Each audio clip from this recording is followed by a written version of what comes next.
Okay, guys, so I just wanted to jump on here right quick because I don't know, I just feel like people don't know what they don't know. So until you tell them, like, they see how you move, but they don't really know like what all goes into it. So my thing is that I want to tell y'all today is stop giving up. Stop always starting your business, stopping your business, starting your business and stopping your business. I love to tell my folks, you got to pivot. I ain't stopping nothing. If I started it, I got to keep going. But sometimes you got to pivot in your business. Let's talk about what pivot means. Pivot basically means that, let me give y'all an example. When I first got into craft in 2017, I was only making shirts with vinyl.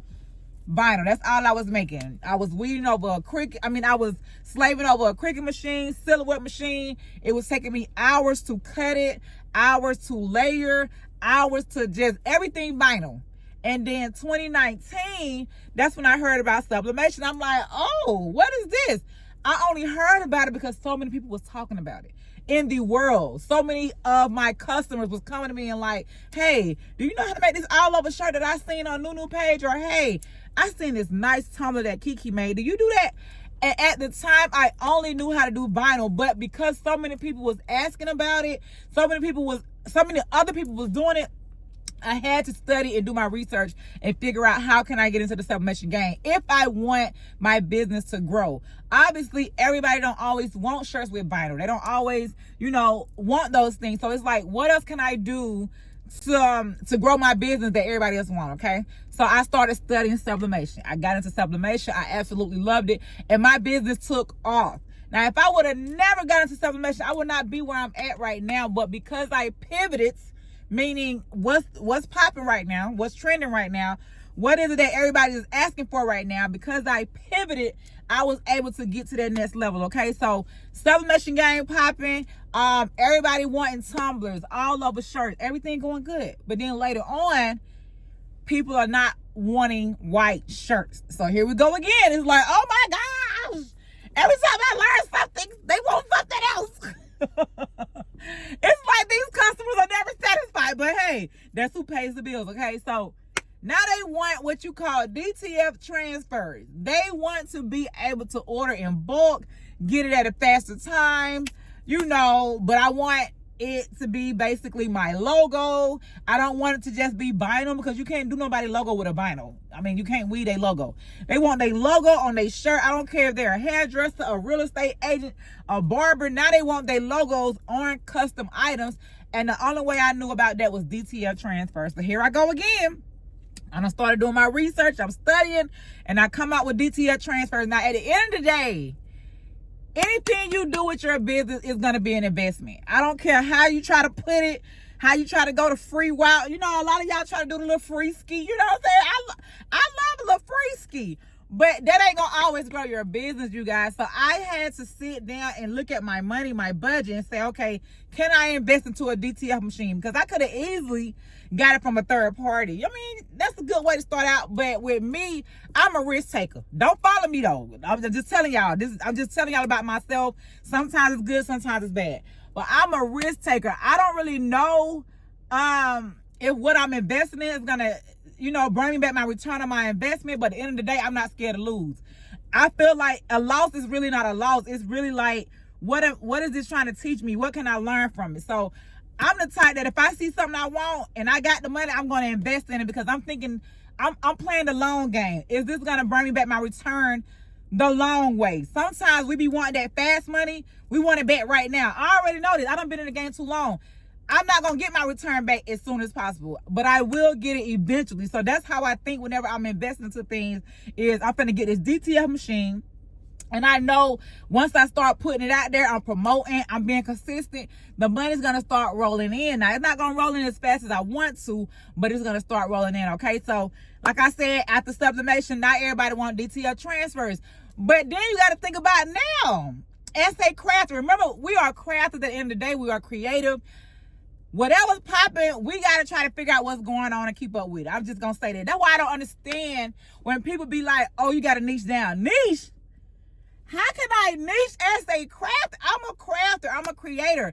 I can niche and be like, oh, I'm only going to make party favors, right? Let's talk about that. Because I teach party favors. No lie. I sell party favor supplies, but only making party favors, I feel like, well, only niching down to party favors, I feel like it'll stunt the growth of your business. Because if I come to you and I say, hey, I love your party favors, but can you add a custom shirt with it, a custom backdrop, custom banner? Like, I want other things, you know, that goes with the party, but you are only saying, well, no, I don't know how to sell make shirts or make shirts. I only do party favors. I feel like that will stunt your growth. Like, I really do, because at the end of the day, you want to be your customer's one-stop shop. You want to figure out, how can I keep them with me and basically increase my average order value? I can't increase it if I'm telling my customer I make this but not this. Like, no. I'm gonna let you know, and if I don't know how to make it, I'm gonna go learn how to make it. But if I can't learn in enough time, I'm gonna reach out to one of my craft sisters. But I'm not gonna turn down no customer or tell them I can't make nothing, because I'd rather you spend that money in-house or spend that money with my people, because like I said, I'm gonna collaborate, versus you go out there to somebody else that know how to do it, and then you end up being stuck with them because they are one-stop shop. So don't think just because you niching down, don't step on my toes. Don't step on my toes, because I'm stepping on y'all's back. I understand y'all want a niche, but I'm just telling y'all from my experience, niching down, it wouldn't have got me this far if I would have just been strictly niche, okay? So all I'm gonna say is, if you niche down and your customer come to you, especially for grass season, and they want a shirt, stove, tumbler, they want the whole caboodle, they want the whole set, but you say I only do party favors, girl, give me the money then. Bring her over here, because if she come over here, I'm gonna get her the shirt, stove, tumbler, and I'm gonna get her party favors. I'm gonna get her all of it, because I'm going to pivot. I'm not gonna just say I don't do this. No, how can I learn how to do it? I'm a creative. I'm a crafter. I'm not gonna limit myself to one craft. I just can't. I'm a creator. I'm always thinking of new things. At the end of the day, crafting comes out with a different craft every day, every second. It's a craft that came out right now while I'm on the goddamn live. It's a craft that just came out. So, not saying you got to do every craft that come out, you guys, but don't limit yourself to just this one thing. We creators. It is meant for us to expand our horizon, our mindset, and just learn new things, because you always want to have something to fall back on. Yes, if you stick to party favors right now, cool. But if party favors slow down, what else can I fall back on? Let's fall back. That's what you want to ask yourself. What can I fall back on? And having multiple skills up under your belt when it comes to crafts, that's what you can fall back on. So y'all, I just wanted to get on here and tell y'all, learn how to pivot. You want to make sure you are studying your customers, study your audience, study what's going on in the world, study the trends, study your competitors. Who? I stay studying I ain't gonna even lie to y'all. I ain't the one to lie. If I see somebody that's doing what I'm doing, I ain't no hater either. I get inspired real quick, but I'm gonna be in the cut watching. I want to see how she moving, how he moving, like how they doing what they doing, because obviously if they further along than where I'm at, then that's who I want to learn from. So if somebody's doing something that I'm doing something similar to, I'm sitting back watching, and I'm watching how they move, how consistent they are, how often they post, how they talk, how they react with their customers. I'm even watching, if I'm on their social media, free game, I'm even watching their comment section. Because say for instance, I make t-shirts, but she make t-shirts too. But in her comment section, people are saying, well, man, I wish I had a tumbler to go with that t-shirt. On my side, I'm thinking like, dang, I need to learn how to make tumblers, because eventually customers gonna come my way and feel like, do you know how to make a tumbler with a t-shirt too? Like, I'm not just limiting myself. So I study everything. I study my audience, my customers, my competitors. I love to study. That's how I'm able to stay ahead of the game, and that's how I'm able to pivot, y'all. But what I wanted to tell y'all was, like I said, I started with vinyl, then I got into sublimation. Now I sell DTL transfer. But guess what's going on now? It's 2024. I mean, the world is just constantly evolving and changing.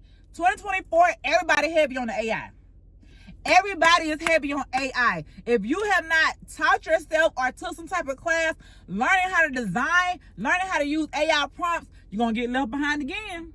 Because you don't want to goddamn pivot. You want to sit here and complain and say, I ain't making no money in my business, or it's not working for me. You're not working for it. The world is showing you what the people are asking for, what they are needing. You can't just sit back and be stuck in your ways like an 80-year-old woman and be like, I've been doing vinyl all my life. I'm not gonna do no AI. What's the AI or IA? Who? I'm in every class. Teach me AI. Because like I said, even if I don't do AI right now, I still got something to fall back on. That's what I'm heavy on. I don't ever want to just have one stream of income. I got a whole family to feed. I got a brand new newborn. I can't look. Who? I can't afford to have one stream of income. So I'm still gonna learn, be willing to learn just in case I need something to fall back on. And that's how my business has been able to stay ahead. Like I said, when I first started crafting, I was a crafter. Straight. I didn't do nothing else but craft. But when I quit my job, I had to go into the B2B business. Still crafting. But I want to see what this business to business talking about. Now I want to cater to other crafters like me because that's what's needed in the game. When I started back in 2019, it wasn't a lot of folks selling sublimation blanks. So I said, okay, boom. Since I'm already ordering my blanks from China, I might as well order them in bulk and start selling to people that do what I do. So I started out as a small group. Hey, who want to buy blanks? Who want to get blanks? I'm going to go order for China. I'm going to do all the lead work. Just put it in, da-da-da-da-da. That's what I started doing. Then I created a group around those blanks, getting up, showing them how to sub on it. And guess what happened? After I'm giving value, showing them how to sub on the blanks that I'm selling, people started saying, well, where can I get paper from? Sublimation paper. Who ain't finna sell it? I got you. So, yeah, let me do my research. Let me do my studying. And I'm going to come back with it. Came back with sublimation paper. Guess what else they're asking? Well, thank you for showing us how to sublimate, but where do I get ink from? Who? I would be a fool not to cater to my audience. And that's what I don't understand because so many folks be like, oh, you copy. At the end of the day, we got our own audience. Whether I do what you do or not, my audience is not your audience. And a lot of folks be worried about the wrong thing. Just because you make t-shirts and you started making t-shirts first, are you the first black woman? They love to say that. I'm the first black woman to ever make t-shirts. You're not the last. And at the end of the day, it ain't about who sells the most products. It's about who markets it the best. It ain't about who sells the best products. It's about who's the best marketer, who can get these products out to the most people in the best way possible. If you're not a good marketer, I don't care. You can sell products from here to China. You ain't gonna make no sale because you don't know how to market. That's another story. Look, I can do that. I can talk about this all day. That's another story. But like I said, just because somebody is doing what you're doing, do not be like, oh, she copied. No, don't worry about her. You got your own audience. As long as you showing up giving value, them folks gonna still shop with you. So at the end of the day, like I said, I started selling ink, and then they come with more questions. Like I said, you got to study your audience. Every time somebody asks a question, I'm trying to figure out how can I be that one-stop shop. Every time somebody asks a question on my competitor side, even though that's not my audience, I'm still trying to figure out, well, if they asking them that, the fact that I do the same thing, somebody's going to eventually come to me and ask me that. So let me go ahead and learn it now before they get over here. So they started asking, well, do you have any classes besides these free classes that I can take more one-on-one, more hands-on? Get what I did? Started me an online program where I teach them how to do crafts. Started me a hands-on class. Literally, I got a hands-on school right here in Atlanta, Georgia, where I teach them how to craft. Like, everything my audience was asking for, I pivoted or I added to what I already had going on. I never wanted to depend on this one stream of income. Now I have multiple streams of income in one business. Multiple streams don't mean multiple businesses. I got multiple streams in one business, and that's how I'm able to keep growing. And I'm still growing. I ain't gonna never stop learning. I'm not gonna never feel like I know enough. I'm gonna forever remain a student.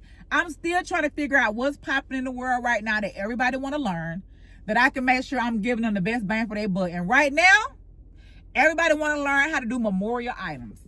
They want to learn how to do a goddamn casket wrap, or a custom urn, a grave blanket, a casket insert. They want to learn how to do everything memorial, because at the end of the day, memorial items is what we as a craft are always making. Like, we can't help that people are dying every day. That's something we can't get away from.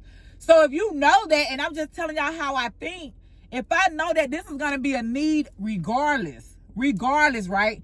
Why wouldn't I want to show other people how to do it? Why wouldn't I want to teach that? And that's how I stay blessed, because I'm willing to go out there and learn how to do something and teach it to other people. I'm not a gatekeeper. I mean, I might charge a little couple of coins for it, but I'm gonna make sure you know how to do it so you can make your money, okay? So, and that's just how I move, because like I said, when I first got into this business, nobody wanted to share the game with me. So I told myself, as soon as I learn how to do what it is that I need to do, I'll make sure everybody know how to do it. Everybody gonna know how to do it at the end of the day. If you rock with Blanks Galore is gonna show you how to do every craft there is. Like in our membership, we have a membership called Crafters Mastermind 2.0 that's really finna open up next week, in about a week or two. Every craft that come out, we teaching it. And we always got somebody watching the industry and just seeing what's new. But everything new that come out is going to be added in Crafters Mastermind 2.0. Somebody's going to be teaching. Like right now, we got like 800 classes over there. I mean, that's not all to it. We'll talk about that later. But we are making sure that our people are learning what they need to learn, even if they don't do all the crafts. You can't say that the crafts is not there for you to try to get your money's worth, okay? But I got to go, y'all. I just wanted to get on here and tell y'all, like, stop giving up. Stop stopping and starting, stopping and starting. Start that business, and if it gets slow, learn how to pivot, okay? If you making crafts, it's okay to make crafts. Keep making crafts. But let me tell y'all what's in right now. Digital products. Look, I'm going to have multiple streams by any means necessary. You will never catch me out here talking about, oh, I'm struggling. I got to rob Peter to pay Paul. No, I'm a crafter. I'm a creator. We all are. We should be creating ways to make more streams of income. That's what we are. We sit here and we think about things like that. But you got to study the market. You got to study your audience, and you got to study your competitors and see what's really going on and see how can I add that to my business, period. So if y'all want me to talk more about this topic, because I can talk about this all day, because a lot of folks be looking at me on the outside in like, how is she able to? Because I pivot. After I study what's going on, how can I add that to my business? And I would love to teach everybody else how to pivot. You can pivot in any industry, any business. It don't have to just be craft, creative. You can pivot in any business, okay? But at the end of the day, like I said, look, I gotta go. I just had to get on here and talk about that, because I hate when I see people saying, well, nobody's buying my coffee mugs. Okay, why you not making t-shirts? Why you not making tumblers? Like, don't just niche down the coffee mugs. Like, come on. Especially you got a family, you got mouths to feed. How can you limit yourself to only wanting to make these items? Like, no. Y'all, I gotta go. Comment below if this is something that you want me to keep talking about, bringing y'all ideas, and then I'm gonna come back with the nitty gritty. I love y'all. Until then, if you are new to my channel, please click the link below and subscribe. If you're not new, welcome back. I love you. Peace in the Middle East and hair grease.